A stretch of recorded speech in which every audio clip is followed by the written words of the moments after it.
Good morning, everyone, and welcome. A good cold January morning to you. Hopefully, everybody on the line is able to see the slides and to hear this. We're going to begin our inaugural webinar for 2019, Primer on Governance and Leadership of Quality Improvement. So we're really going to talk about some key messages for boards and senior leaders as it relates to advancing the quality agenda. Before we begin with the content of the webinar, just want to make sure that people are oriented somewhat to the webinar platform. And you'll see on the control panel that there's a box to ask questions in. So if you have a question during the session, feel free to type your question into that box, and we'll monitor that question box and hold those questions until the end of the webinar and respond to you at that time. Also, you'll notice that there's a handouts drop down. If you go there, you can see there's a copy of the slide deck from today, as well as an IHI white paper looking at high impact leadership, which is a very helpful resource and forms the basis for some of the material that we're going to talk about today. So I'll be leading the first part of this webinar, and my name is Michael Dunn. I'm Director of Quality Improvement with CMHA Ontario and co-lead for the Excellence Through Quality Improvement project. And I'll be doing this webinar in partnership with my colleague Debbie Bang, who's the Director of Quality Improvement at Addictions and Mental Health Ontario, and my partner in crime for the Excellence Through Quality Improvement project. So our objectives for this morning, and hopefully this is what you signed up for, is to increase the awareness of accountability expectations for boards related to quality improvement, to develop a shared understanding of the board and senior leadership roles in establishing the link between the agency's strategic directions and their strategic plan and quality improvement activities in that quality improvement plan. Also to explore the key drivers for effective governance and leaderships for quality improvement, including creating a culture of quality improvement, understanding data sources and asking questions to understand quality, and to reflect on where you are on the quality journey relative to your leadership, governance, and your leadership practices, and to consider next steps for your agency, including how an annual quality improvement plan may look and how that may be helpful for you. We're going to start off by just doing a really quick recap of the Excellence Through Quality Improvement program and who we are and the work that we do for those who may not be familiar with us. So E-QIP is a partnership initiative between Canadian Mental Health Association Ontario, Health Quality Ontario, and Addictions and Mental Health Ontario. So really a coming together of those three partners to try and support quality improvement and the use of data to inform our decision-making and our improvement activities within the community mental health and addiction sector. So we do that by offering a number of supports to the sector, including collaborative community of practice, which we'll invite you to join and be part of at the end of this webinar, as well as education, training, webinars such as this, and quality improvement and data coaching and support, working hand in hand with providers to help advance that quality agenda. And the catalyst for E-QIP and for this work really stemmed out of an identified need within the sector. And this is from a survey that we did back in 2016 to look at the QI adoption and QI readiness across Ontario's mental health and addiction sector. And what you'll notice there, if you look at that bar graph, is that just over half, 56% of folks within the sector actually had data available to them that drove quality improvement initiatives and quality improvement activities. So that's pretty significant if we're only about halfway. What we also noticed was there was only 22% of providers that had a quality improvement model and a way to, if they were lucky enough to have data, to, in a very systematic way, take that data and use it to drive improvement efforts. So some areas for for growth and development as a sector. And when we talk about quality improvement, what we're really talking about is trying to achieve this quadruple aim. That is, trying to provide the best care for our clients, trying to do that in a way that's as efficient as possible, because we all know that resources are not growing on trees in this sector. Trying to do that in a way that's supportive and respectful of our staff, because it's not easy work to do. And ultimately, we're trying to contribute to a healthier, happier communities that we live in. So folks are staying well. And in order to achieve that quadruple aim, we talk about these domains of quality. And these are originally came from the Institute for Healthcare Improvement, but have now been adopted by Health Quality Ontario here in our province. And it's those things that clients and their families tell us are important to them in terms of what good quality care looks like. So that's, providing equitable care and service, being timely, having safe service, being client-centered, all of these things that add up to good quality care. So we're trying to continuously improve as care providers in those areas. And to do that, we use our quality improvement tool belt, this model for improvement. So a very systematic, a simple structure, but a complex as well, a set of tools that helps us to look at what is it we're trying to accomplish, how will we know that a change that we make is actually an improvement and not maybe making things worse or staying the same, and what changes can we make that will result in an improvement, and then testing those change ideas out using rapid plan, do, study, act cycles, hopefully contributing to improvement in those domains of quality. And so it's in that center model, those domains of quality, where our quality improvement plans are often nested. And we'll talk a bit about that in a little bit. So in Ontario, we're really trying to contribute to moving that QI readiness bar for agencies. So helping folks move from that early exploration of quality improvement through to being competent and fully adopting quality improvement and data practices within the organization, all the way from the board and governance down to frontline staff. And so this is just a bit of a heat map related to the agencies that we supported over the last little while. And you can see it's moving in that direction, luckily. We've also been supporting agencies to make improvements on those domains of quality related to specific improvement initiatives. So this is a bit of an example of some of those quality improvement projects, and some may look familiar to you and your agency. Things like trying to streamline transitions from hospital to community, reduce dropout rates, decrease wait times, etc.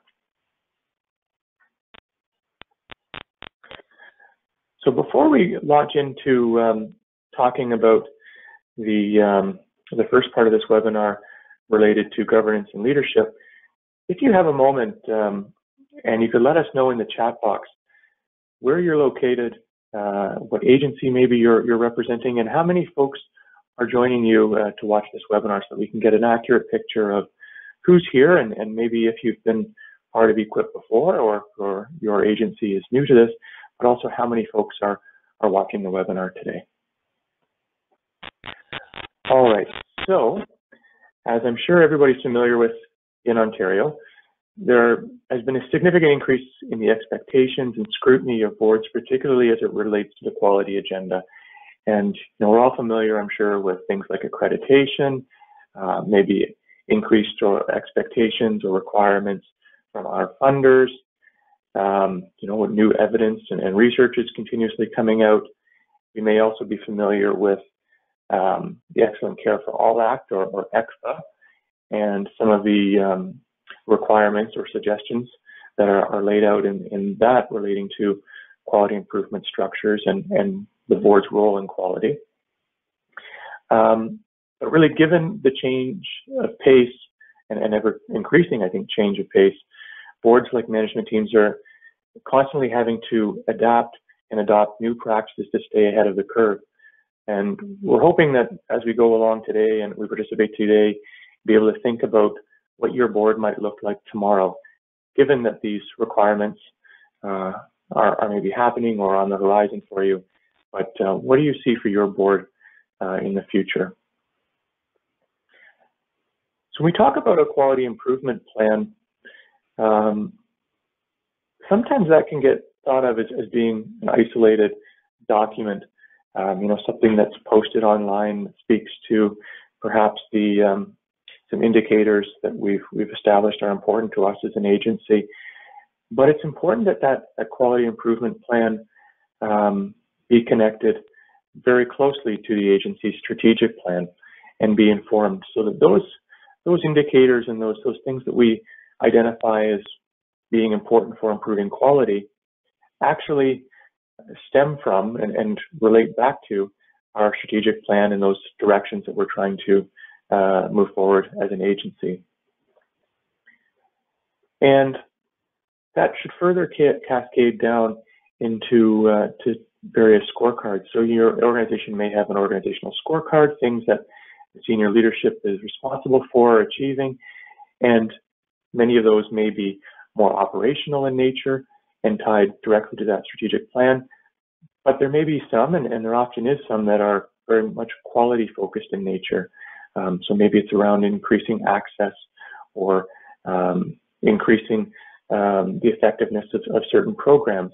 And those really should be tied back, that scorecard with those metrics, tied back to that quality improvement plan to ensure that there's responsibility and alignment. As well, an agency may have an overall quality scorecard separate from the organizational scorecard that specifically addresses those quality issues and who and which departments are responsible for that, how they're measured, and tracking any progress that is made on those scorecards. And those, of course, all feed directly down to having a people plan. So how do we support the growth of our people and allocate resources appropriately in that area? What type of capital plan do we need? And our operating plan and our budget. So again, that's all in alignment with both our strategic plan and our quality improvement plan and our quality objectives as they relate to improving care.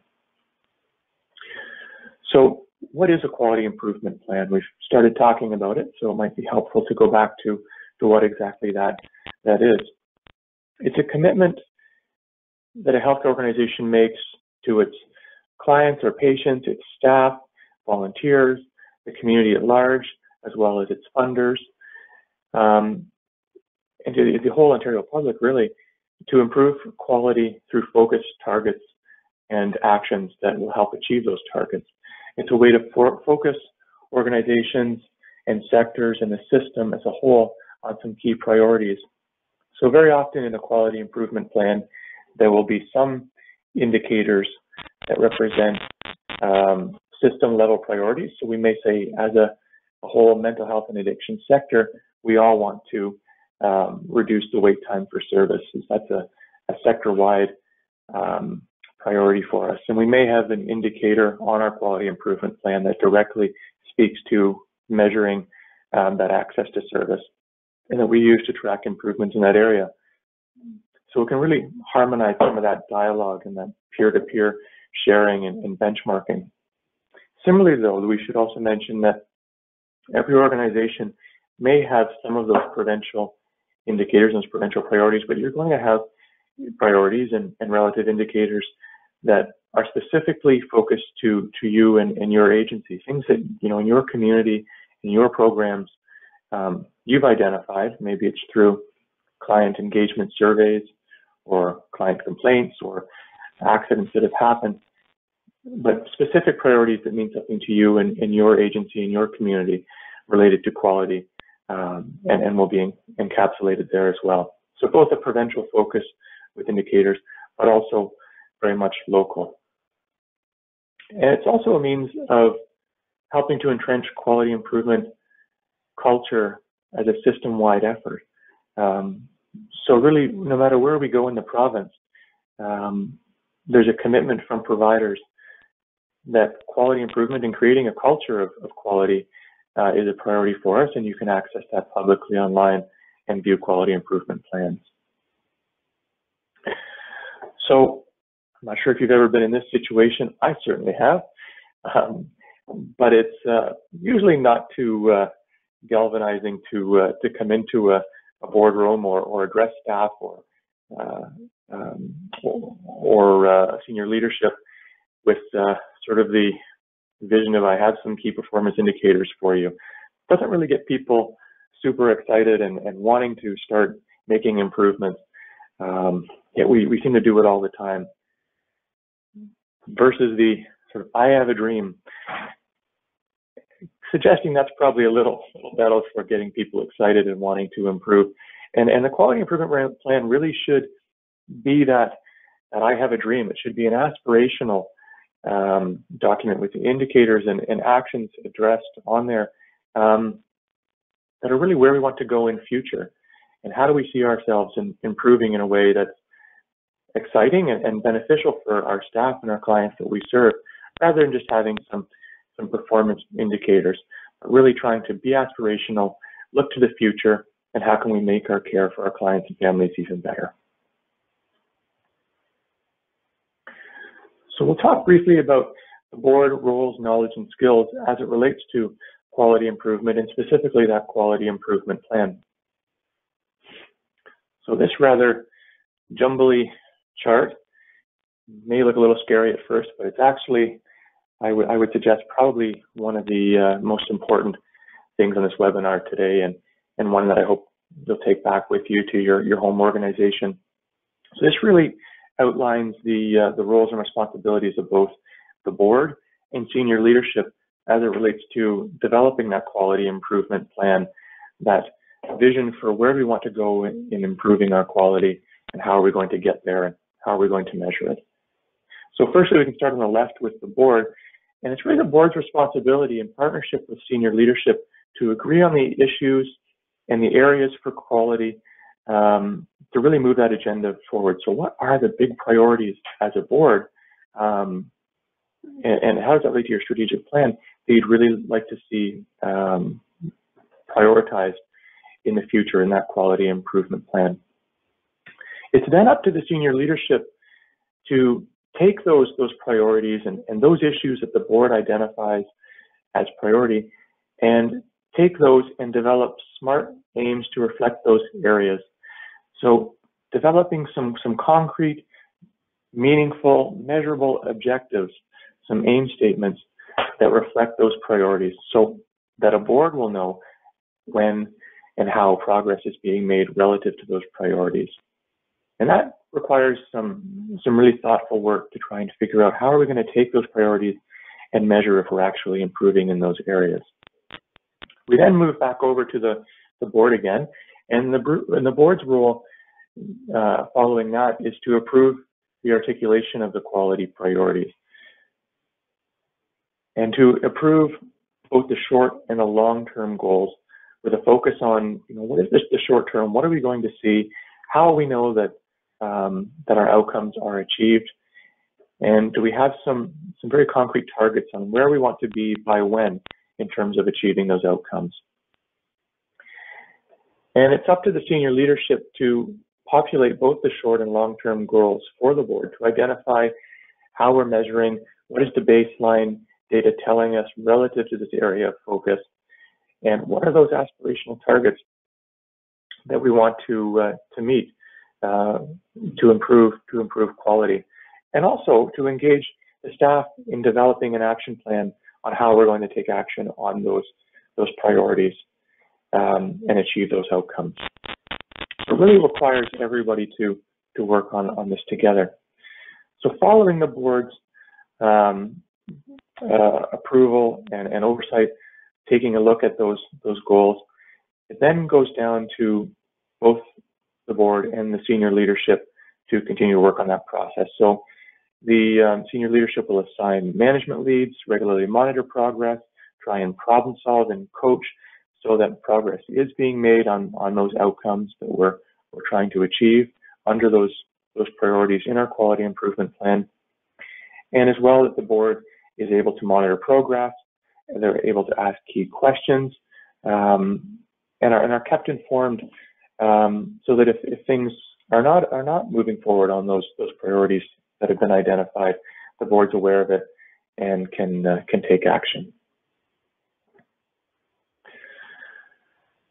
So as leaders and possibly senior leaders and board members, the Institute for Healthcare Improvement offers us some behaviors that we can engage in that will maximize the impact of our efforts to be successful as it relates to managing this process, managing change, managing that quality agenda, and trying to drive that forward within our organization. So we've included in the handout section of this webinar a white paper that actually comes from the Institute for Healthcare Improvement related to high impact leadership. But we'll highlight some of the key behaviors here in a very quick way. So one of the most important things, especially in a senior leadership level, is to create that vision and build will. And one of the behaviors that can go along with helping to achieve that is having a relentless focus.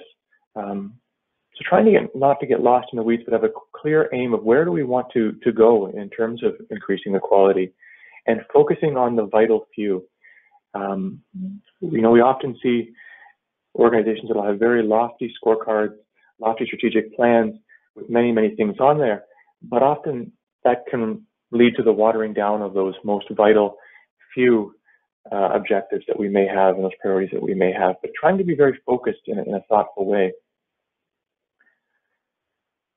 And implementing a very decisive plan, a monitored plan to achieve those results. The second behavior that IHI suggests is being very much driven by person and community. So trying to be very person-centered in our behavior and engaging with clients and families. I mean, those are the folks that probably know the services best, having been through, as well as establishing things like a client advisory council who can inform our quality improvement plan and our quality improvement efforts. And often it can be very, very helpful to even have clients and family members on quality improvement teams. So working side by side with staff to try and tackle an issue of quality and make improvements. The third is to develop capabilities. So really engaging our frontline workers and deciding overall as an agency in partnership with our frontline staff on what is our approach to improvement, and making sure that folks have the training and tools to implement quality improvement so that they've, for example, received training on the science for improvement and how do we work through that model for improvement that we highlighted at the outset to ask those 3 questions and try those plan, do, study, act cycles, and making sure that folks have the resources and the know-how to do that. And really encouraging our frontline folks and empowering them to take ownership and take leadership of improving quality. Quality improvement really is everybody's responsibility, and ensuring that frontline leadership will set things up for success and sustainability in the long run. Also having strong project management, things like visible leadership, and ensuring that senior leaders and boards are kept up to date as well. And there's a clear communication channel from frontline all the way up the chain. Fourthly, being results driven. So increasing our transparency and including very transparent ways of measuring our improvement, and not trying to sugarcoat it. If things are not working out well on an improvement project or initiative, being okay with that and using that as a learning opportunity. And as well, encouraging folks at a board and governance leadership to ask thoughtful questions related to that. So if you're seeing at a board level a quality improvement plan with a scorecard and maybe things aren't moving as quickly as we'd like, being able to ask questions and have transparent measurement to understand how things are actually progressing. And engaging across boundaries. So looking at where we can partner with other organizations, other areas of the healthcare sector, maybe our LIN, but trying to engage in those partnerships to improve quality with a system approach. and being mindful that if we're changing one part of the system, perhaps that has implications, or we could do that better if we partner with those at other areas of the healthcare system. So a lot more detail about this is available in that white paper in your handouts. So the board also has very specific roles in supporting quality improvement. And what we've done here is try to break out some of those key roles and given some examples of strategies to help get there and knowledge that's required to help achieve and help make those roles successful. So we'll quickly walk through some of those. The first role is making quality of service a priority for the organization and a priority for the board's business. And some of the strategies that can help us to achieve that is having a quality committee of the board, having a % of the board agenda focused specifically on quality. So there's dedicated time every board meeting, making sure that orientation to new board members is done that includes training and education on quality improvement and that quality improvement plan, and incorporating the skill set in a skills matrix for board recruitment. So being very thoughtful of how we recruit new board members. And some of the knowledge that's required there is literacy in quality and quality improvement, and that skill set. That can be very, very helpful in moving that role forward. So making sure that that's connected as well to the board. The second important role of the board is to lead on the vision and strategy in collaboration with the senior leadership team. And so some of the strategies that can help get there relate very specifically to that quality improvement plan. So the board having an active role in defining what quality looks like for our agency and monitoring that quality improvement plan and those quality improvement aims over time. And so some of the knowledge that requires is understanding, so what are those quality improvement aims for our agency? And where do they fit within our overall quality agenda? And how does it align with our quality improvement plan, our strategic plan, our budget, our capital resources, and how we may move funds? And how do we define quality as an agency? Having this connection be very, very foundational in being successful on that quality improvement vision and strategy. The board also has a role and is ultimately accountable for the quality care of the services that are delivered. And that role really includes things like having an enterprise-wide risk management strategy. So looking at risk across the agency and using that possibly as a catalyst for improvement efforts. Having evidence-based approach to incident disclosure and incident analysis. So when unfortunate things happened and maybe somebody's hurt or care does not go as planned, having a very thoughtful and structured way to look at those incidents and use that to guide our improvement efforts. So that includes knowledge related to what is evidence-based frameworks available for both risk analysis and looking at incident disclosure and how we use that. And how does risk prevention and management fit within the overall quality agenda? So making sure that if we're doing risk analysis or we're looking at unfortunate adverse events that happen, that there's a link from that to our quality agenda and our quality improvement plan and how we prioritize our activities. And next, the board also has a role to model and support a learning culture for continuous improvement. And this is an important one. So we suggest that transparency at all levels of the organization can be very helpful. And having open, honest, collaborative dialogue really starts at the board level. Being able to ask those tough questions and to bring in other staff members or program managers, what have you, when it's appropriate and more detail may be needed, but really modeling that interest in improving quality and building a learning culture.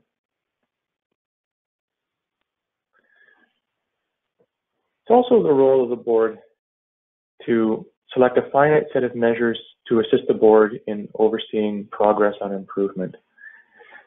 And that's an important one too. It's what drives our quality improvement plan? So what are the pieces of information, the pieces of data that can tell you as a board member how the organization is performing relative to those domains of quality and the priorities that we've established relative to those domains of quality? So how will you as a board member know how safe your services are or how effective those services are? And that measurement should cascade all the way down from the board level through senior leadership right down to frontline staff so that everybody has a stake in quality improvement and everyone knows what actions they're taking that are actually feeding that quality improvement plan and that overall outcome measurement. And that requires a skill set to know the difference between measuring for improvement and measuring for accountability and selecting measures that demonstrate the impact of our services, not just the processes that we do, but the actual outcome impact of our services on the people that we serve, and how to display this data in a meaningful way. And lastly, it's the role of the board to approve resources to support the quality agenda. And this is fairly self-explanatory, I think, but trying to align budget and capital resources with that quality improvement plan. So hopefully that's been helpful for you in terms of the board's role.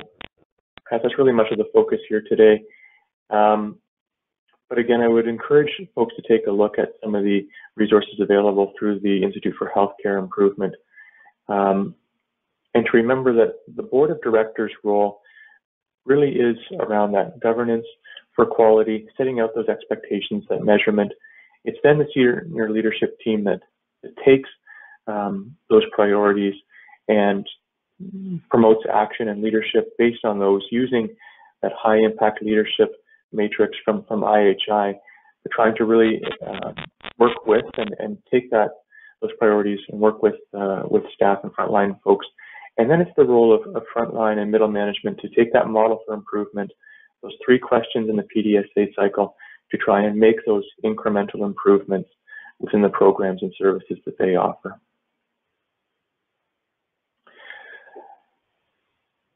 The Ontario Hospital Association has a toolkit available that lays out the typical work plan for a board and quality committee, and it can be quite helpful, and it's easily Googleable for anybody who's interested, but it lays out a typical work plan for a board quality committee. So we thought we'd very briefly just run through some of the highlights of that. So reviewing that quality improvement dashboard is important on a quarterly basis.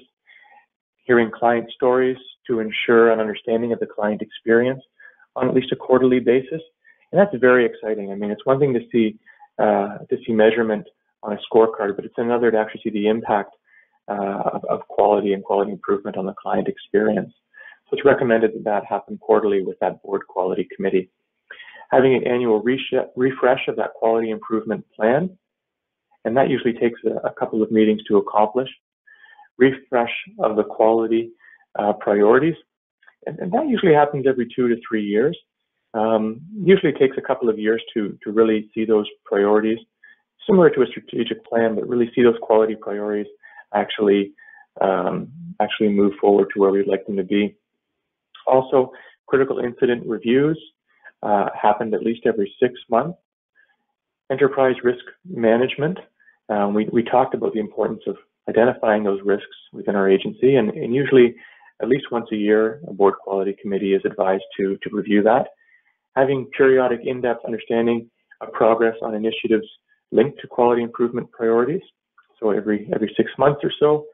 Accreditation preparation when applicable, I'm sure most of us are familiar with that. Compliance with regulatory quality and safety requirements related to the quality of services delivered. And that's something that happens as required depending on the services that you offer and those regulatory requirements that may or may not be in place. And I think there's a discussion on the investments and strategies for building staff improvement capability and for building a culture of continuous improvement within the agency. So annually taking a look at how do we align some of our resources in our operating plan with that quality improvement plan and that building of a quality culture. And then other topics relevant to quality that surface from management or results from communications initiatives in the sector, such as things like health links, or maybe some recent surveys that you've done and new issues come to light, whatever it might be, but taking those on when they come. And also board ongoing education related to quality. So there's a direct link between the smaller board quality committee and the overall board of the agency, making sure to keep the board informed and educated on quality improvement. So as we think about creating that culture of quality improvement, going back to our famous model for improvement, those 3 questions and the PDSA cycle. So what are we trying to accomplish? How do we know that a change is an improvement?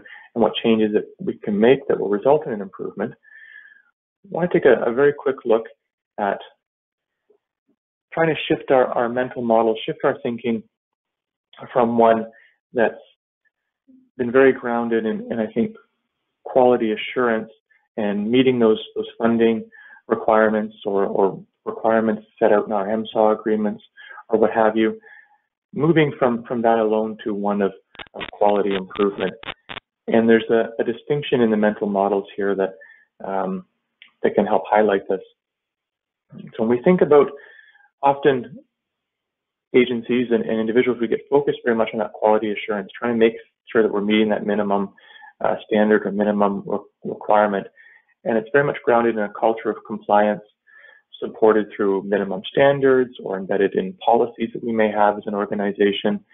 The quality agenda is very much shaped by external accountability.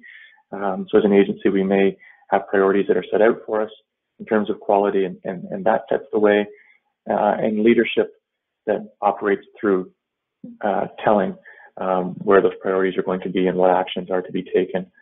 That's sort of that old mental model. What we're trying to encourage folks in agencies to move to is one that's more embedded in quality improvement. So rather than being focused on that minimum adherence to a compliance to a standard or to a funding agreement or what have you, looking at where are those opportunities to be aspirational and to improve the quality of care. And that's really grounded in a culture of learning and improvement based on our shared purpose and values for what it is our organization and our roles within our organization want to achieve. And what does that look like? What is the outcome of that work? And what does that mean for our clients? So very much embedded within looking at client need and letting that be the primary driver rather than those accountability agreements. And leadership looks a bit different as well. Leadership's really through that mentorship and influence versus the more dictator of just telling, here's what we're going to do to improve. But really an engaged leadership right down to the front line. And when we think about organizations too, we can see folks a wide spectrum in terms of their adoption and quality improvement readiness. And what we can see sometimes too is, despite having a lot of quality improvement projects on the go, quality improvement may not necessarily be core to the organization's strategy. It may not be really embedded in the fabric of the culture yet. And so you can see kind of two profiles here. The one on the left is with the more project orientation, and you can ask yourself and reflect on this, maybe where your organization stands relative to these two profiles, and where you might want to see yourself going in future. But those organizations that are much more focused on those project orientation when it comes to quality improvement may have some quality improvement projects on the go. They may have delegated some project leads with very minimal senior team involvement. They have some QI capacity, but no focus on ensuring that all staff and leaders are trained and engaged in quality improvement. There may be a line of sight from the project to senior management and board.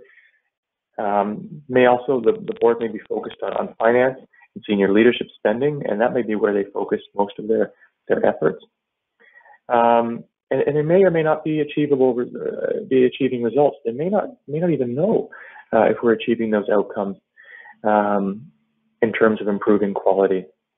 And unfortunately, those types of efforts, those orphaned quality improvement project efforts that aren't directly tied to achieving those results and measured are not always likely to sustain their targets and not likely to be spread elsewhere within the organization. So you can kind of counter that to those organizations that have quality as central and core to the organization, whereas they have top-down and bottom-up projects, so projects being identified from both levels of the agency, have significant involvement of leaders at all levels of the organization, from senior leadership right down to frontline, and the time and purpose and resources are carved out to engage in these activities, that everybody receives training on quality improvement and change leadership, change management, and that there's a very, very clear and explicit visible line of sight from those strategic initiatives that have been identified at the board level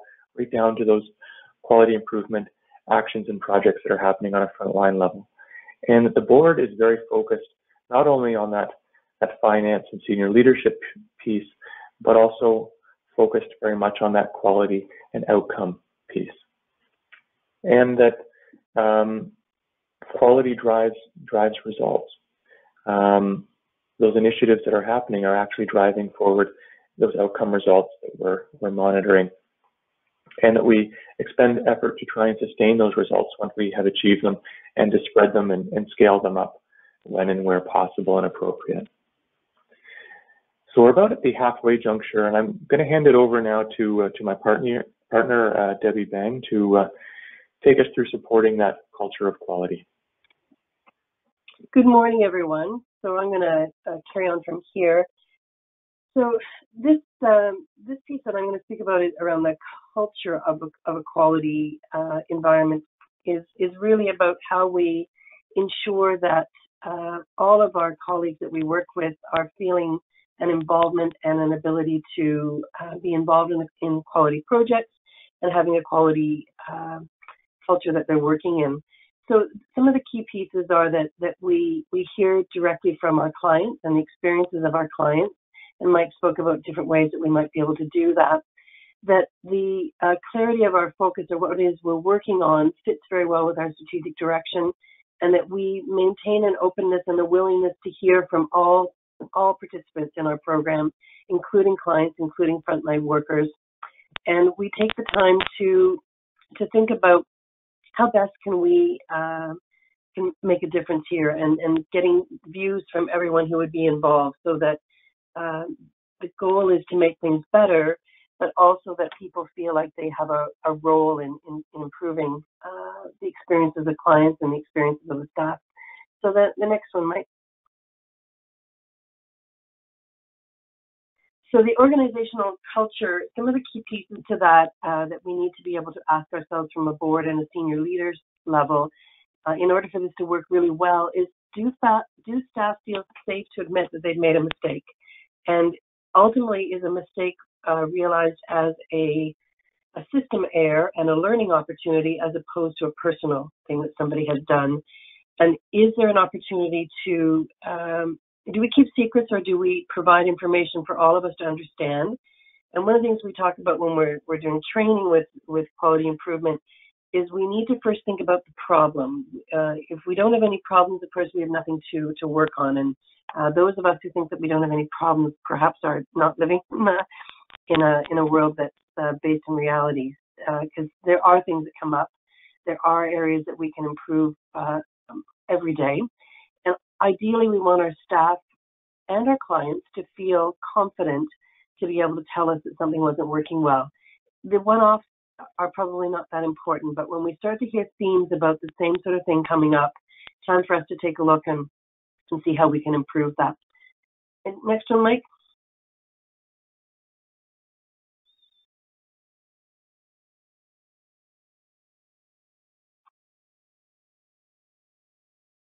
So Mike spoke about this one as well, that top-down versus bottom-up, and if we come from both angles, we all look at the agency and the services that we're providing from a slightly different lens, and it's important to think about how we can do that improvement together, but also considering it from the different angles. And when we can work together, we can make a very different impact on the services that we provide to the client.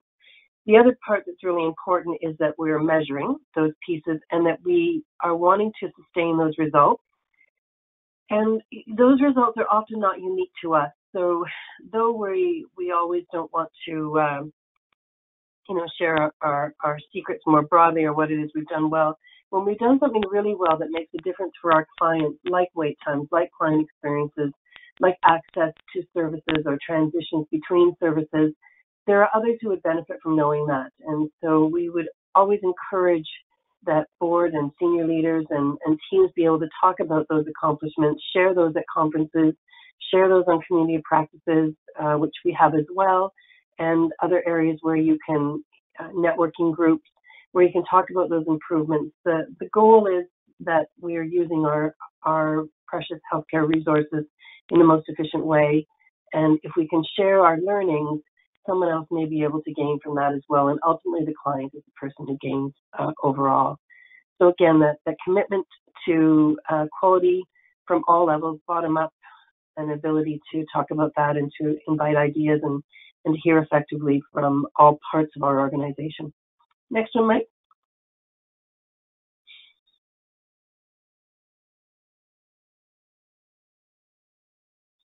So I really enjoy this quote. So the more we blame, the more providers stop talking. The quieter providers are, the less we learn.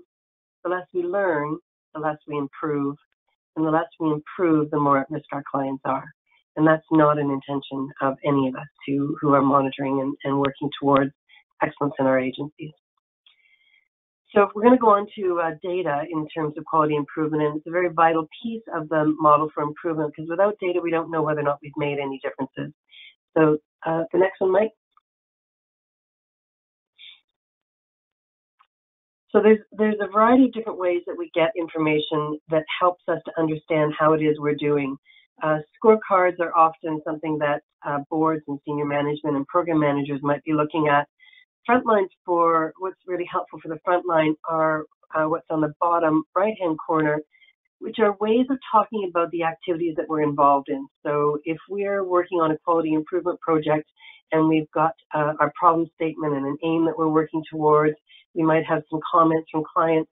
Great way to post that in your organization. Run charts and things that you're working on, the data that you're learning about, or the improvements that you're making based on some of your great ideas. Those are great ways to post, and I would encourage all organizations to have a quality board or a place where you can store information, post information that doesn't stay up there forever. That's a way of talking about what it is we're doing to make services better for everyone.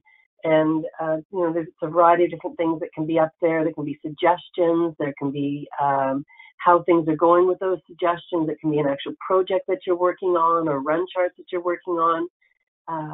The latest statistics of the number of people that you're seeing or the number of people that are waiting for your service. So again, that bottom corner, think about having something like that. It's a great way of keeping your front line involved and communicating, but it also is a great way to talk about what you're doing for the client to visit your service. So next one. So just in terms of orienting us again, so this is the model for improvement, and what we're talking about is establishing a measure. So how do we know that the change is an improvement? And part of what we will do with that is to think about the data and the information that we're getting, some of which is very helpful in terms of quality improvement, and some of it we need to dig a little deeper to better understand what that information really means. So the next one.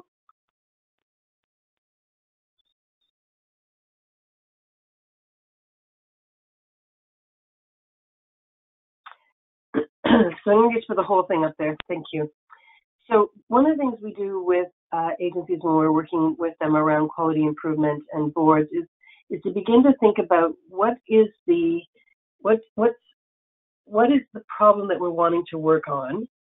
How does that fit with our strategic direction? And then once we have a problem, and this is just an example from CODA, their intention was to improve access and processes and reduce wait times for those seeking support. Pretty great intention. What we want to do with that is to cascade it into an aim. And aims are SMART, and I know that language is familiar to all of you, but most importantly, by when, as measured by, and how much. So this is just an example of by March 31st, 2021, will contribute to a decrease in wait times from referral to service initiation, so exactly what we're going to do for which program by 30%. Now that 30% can be an arbitrary number unless it is based in data. So if we know that currently we're seeing, we have 100 people waiting, we'd like to reduce that to 25 people waiting for 2 weeks or something along those lines. And so we need to understand what our numbers are, what's our reality right now, so that we can make an accurate or a reasonable stretch goal to achieve. And so this 30% is based on data that they understand about their program. Ideally, all of our measures should be falling within one of the 6 domains of quality, which Mike spoke about at the beginning. And this one is about wait time and access to service, ideally equitable access to service, and efficiencies of our program, which some of the domains that might be measured here. The next one.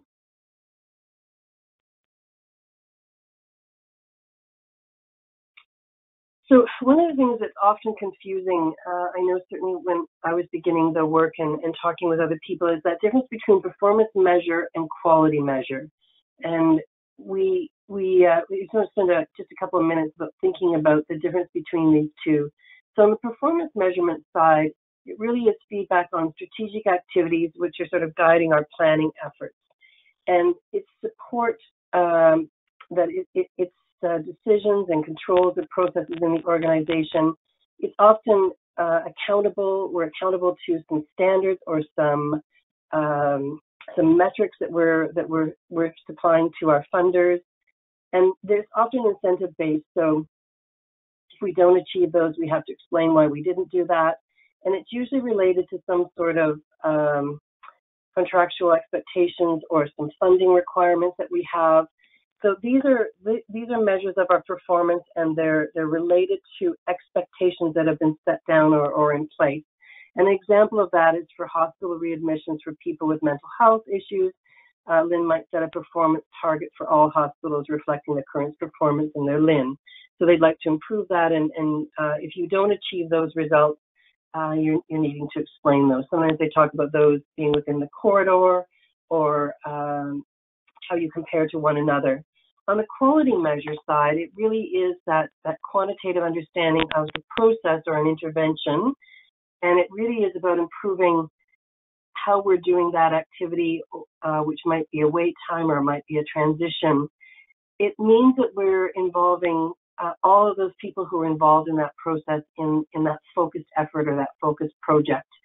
So one of the things we talk about is process owners, which are the people who are most directly affected by the problem that we're having. Sometimes that's our frontline team, sometimes that's reception, sometimes, often it's clients themselves. And the targets that we set for quality measure are what we're hoping to achieve and our intention to achieve, and that we're going to work to achieve, as opposed to somebody's told us that we need to do that.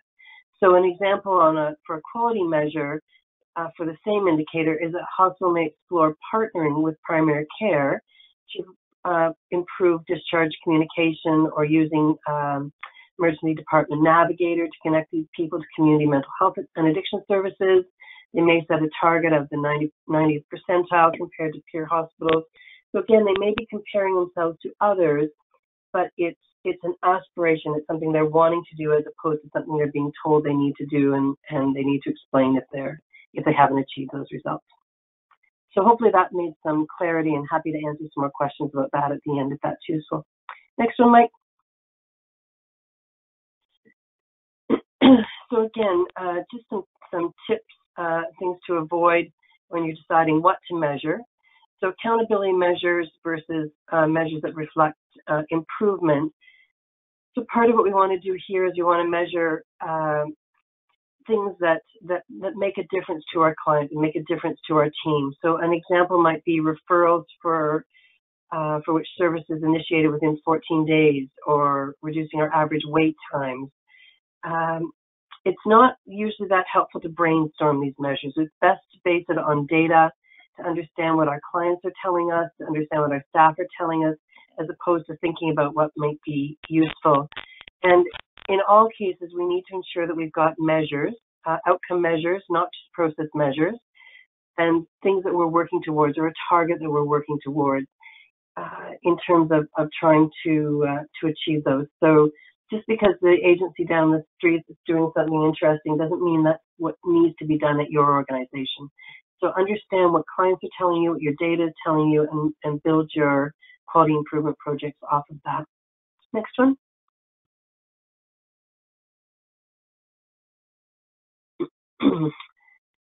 So this is just a slide that helps us to think about what it is we're wanting to measure and making sure we're communicating it effectively. So most importantly, we need to make sure we're clear about what we're trying to achieve.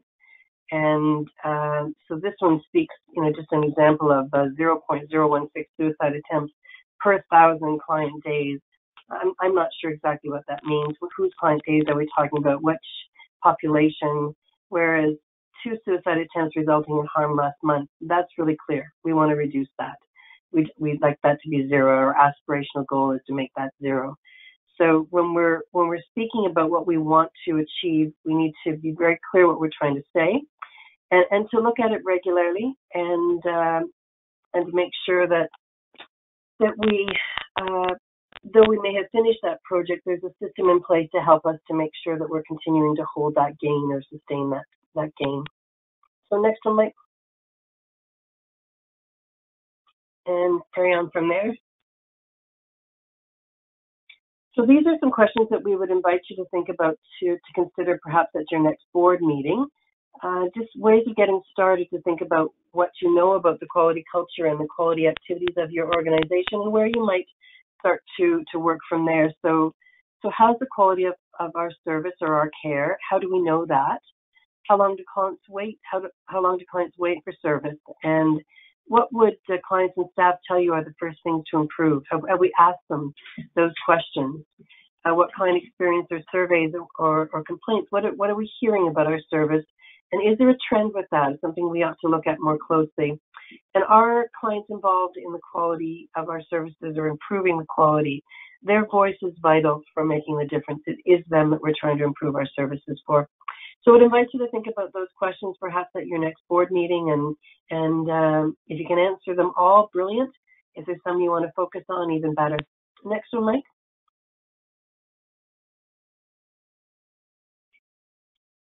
And this is just another example of some key questions for boards. This one's from Health Quality Ontario, and a really nice set of questions as well, looking at, what are the baseline expectations? How do you prioritize?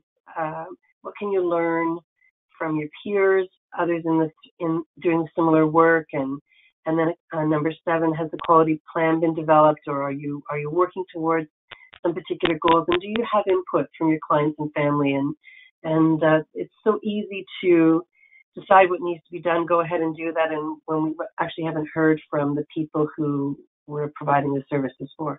So just another set of questions that you might want to bring to your next board meeting. Next one. Okay, so just to wrap up our webinar today, I want to talk a little bit about some of the resources that we have available and would welcome you to be involved in. First off, we have a community of practice. It's live on Quorum, which is part of HQO's online platform. The link is here, and you have the slides, so you'll be able to just connect directly with that. Would really invite you to think about joining. We're the E-QIP COP under the groups page, and it's a great way to pose some questions, to see what other people are doing. And always just a little tip there that the first time you post is the hardest. It gets way easier after that. So I would encourage you just to go ahead and ask a question or post something. There's all kinds of people on there who would probably love to respond, especially if they've got some information to share. And the next one. So our discussion for January this time is what strategies have you found to be effective in engaging team members to build a culture of quality improvement in your organization, and how did you overcome barriers? There are millions of stories that we could hear around this and some brilliant ideas out there. Would love to hear from you, or even some of your thoughts, or to join and see what others are saying. So would really encourage you to join that COP and to be involved with this particular question that we're working on for the month of January and trying to better understand how do we engage people effectively. There's some really great ideas out there that we would love to hear about. Next one.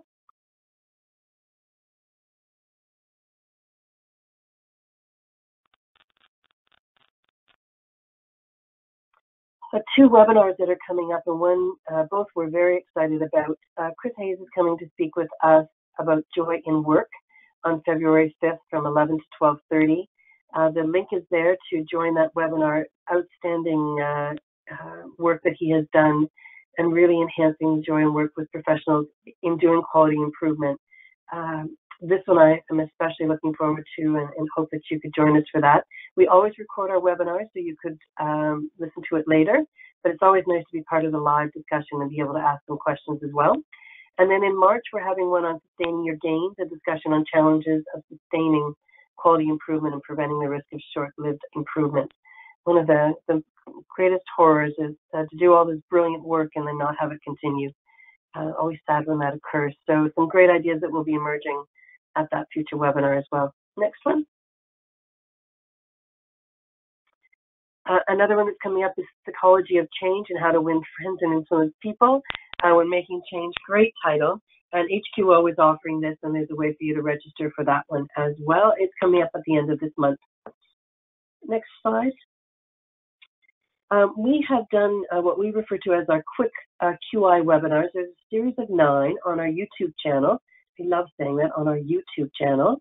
And these are webinars that divide up the model for improvement and explain each section in more detail. They're a great reminder, they're a great intro, and each of them are about sort of 18 to 23 or 24 minutes, so not very long, and a great way for you to really understand further the model for improvement or refresh your ideas about a fishbone or what a process map is, or experience-based co-design or family of measures. So a great way to get reoriented around that, and you're welcome to enjoy any of those. Next slide. Just a list, and we will be adding this webinar to our series as well. So that's our YouTube channel, and the link is there as well to each of these. So these are just some of the webinars that we've done in the past and are all recorded. Next one, Mike. This is our newsletter. So we have one coming out shortly at the January newsletter. The link is there. If you would like to join our mailing list, we send out every other month a newsletter with activities that are coming up, experiences across the province from people doing quality improvement, lessons that they're learning, speaking with those that are actively involved in quality improvement, as well as links to other programs or things that are coming up, activities that other agencies are involved in. So I would encourage you to join that. And as I say, that we have a January newsletter that's coming out shortly, and you would be able to have a look at all of our past newsletters as well. Next one. And that is the last one. So I think we've got a few minutes left for questions. Just some contact information if you have any particular information you'd like to follow up with Mike or I. And Jenna has a lead role with our ideas training as well as our community of practice. So please feel free to be in touch with any of us. So we'd open it up for any questions if you want to pop those into the question box. And I'm not sure whether we've got any right at the moment. It's Mike here. We've had one actually really great comment from Rodney. Just going to bring it up here so I can read it out. Rodney says that QI targets are distinctly different than accountability targets. One should be focused on learning and stretch. The latter is minimal performance obligations bound contractually. It's very difficult to have QI targets that mirror performance accountability targets. So great comment, Rodney, and I couldn't agree more in that distinction between quality improvement and performance targets. And I hope we're doing this in a very quick way, but I hope that the message is received that we're not saying that one should replace the other. There's obviously going to be performance targets that are required as part of maybe your MSAW, your accountability agreements. and those may be very much captured in your operational plan. But what is different is that quality improvement plan and those aspirational targets, which are generally more outcome-based. Often see in those accountability agreements and those performance targets tend to be more process-focused. So it may be the number of clients that a program is expected to see, the number of face-to-face visits that a program is expected to achieve, those types of things, versus those quality improvement plan measures and targets, which are very much more outcome-focused. So if the process is to see lots of clients, hopefully that outcome that we're achieving is providing high quality care that's helping people be healthier and happier. So there's that distinction, yet often a linkage. But absolutely right that often there'll be some stuff in our performance agreement that's not necessarily going to be linked to a quality outcome, and it can't be. So it's a great comment, and certainly one that I think would spark some discussion on the community of practice if you're interested in taking it there and getting some input from others. Yeah, I appreciate that comment very much as well too, and I think another key difference between the two is that ideally the quality improvement work that you're doing has emerged from client comments, from staff comments, from data, from your internal look at reflection of yourself. And so people are motivated and excited to be working on something that will make a difference for the clients that you serve, as opposed to reporting what it is you're doing.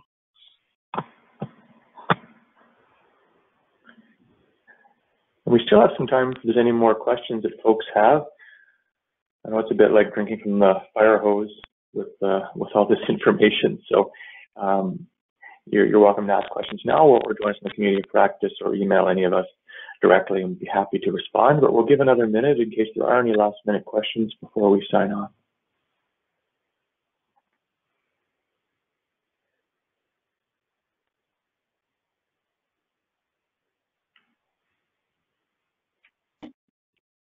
There are a few other questions there in the question box. I'll read out one. What is your advice for a small team that may not have the resources or team members to fulfill all roles? Oh, great question. So part of what I would suggest is thinking about how you might carve off a little bit of time in usual activities that you do. So whether it's a usual team meeting or a usual connection that you have around clients, can you spend just a little bit of time learning a little bit more about quality improvement, or talking about a little bit of data that you're learning about, and see if there's any excitement about working on something, so that it becomes part of your everyday work. It fits into what you're doing right now. It's just a little bit of an additional focus. So the more that you can't have everyone involved in your activities. It becomes too slow a process, but there may be an opportunity to talk about what you're learning about the quality of your services at your normal activities, whether it's board or team or regular discussions that you have. I don't know if you have any other thoughts, Mike. No, I think you said it well, Deb.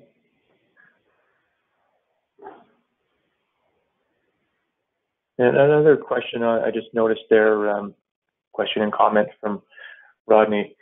And I like the way you think, Rodney. I think we should go for a coffee. I really enjoyed the presentation. I think there needs to be acknowledgement that smaller health service providers may not have the bench strength to have a mature quality program as described. And given the Ford government's focus on efficiency, not effectiveness, incurring more non-direct care time is a challenge for all providers. Yeah, this is a big one, and I'm really glad you've raised this.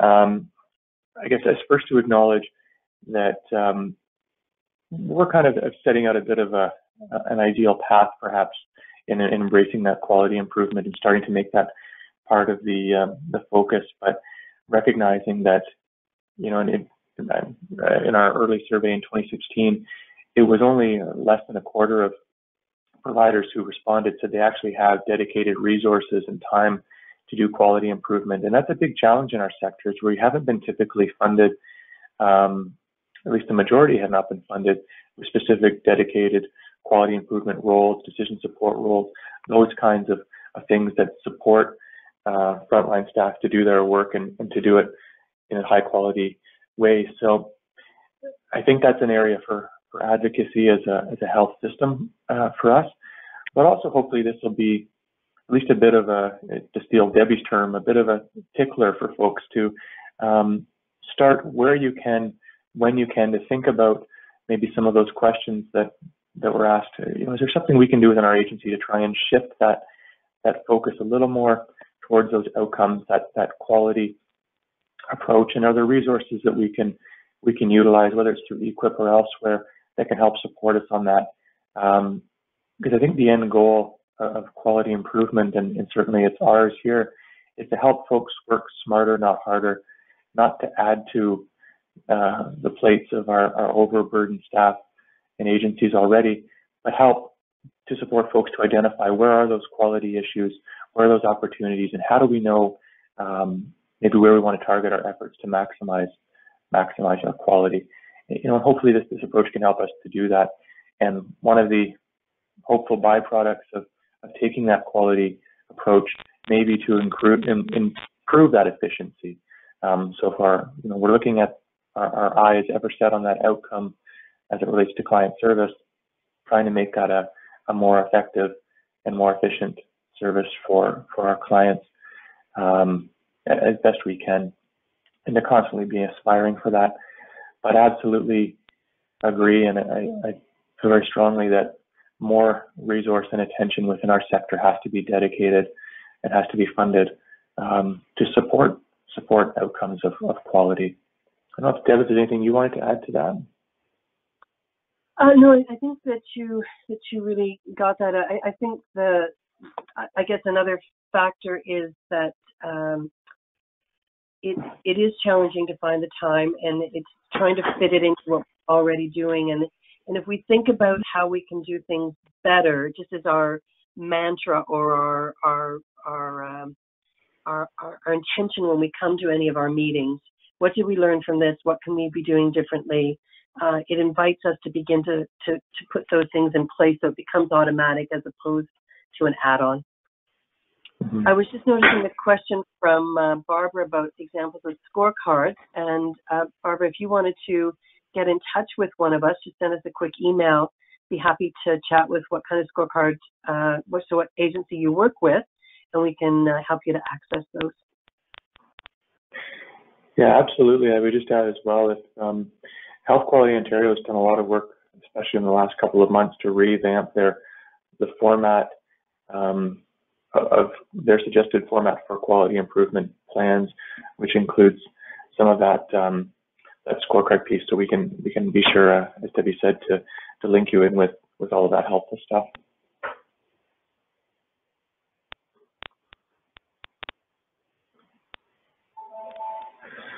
I'm not seeing any more questions on the board, but feel free to reach out to any of us anytime. We're complete quality improvement nerds, so we're very excited to talk about this stuff with you at any point. And hopefully this has been a helpful webinar for you. Before we close off, just ask that you take a moment and complete the brief evaluation, which will be sent to you immediately following this webinar. And again, please feel free to reach out anytime. Thank you very much for attending today. Yeah, thank you.